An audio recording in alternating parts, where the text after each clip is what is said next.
bir yoksun. Senden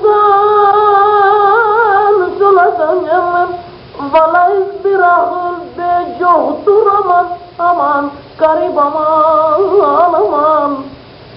Yedişanım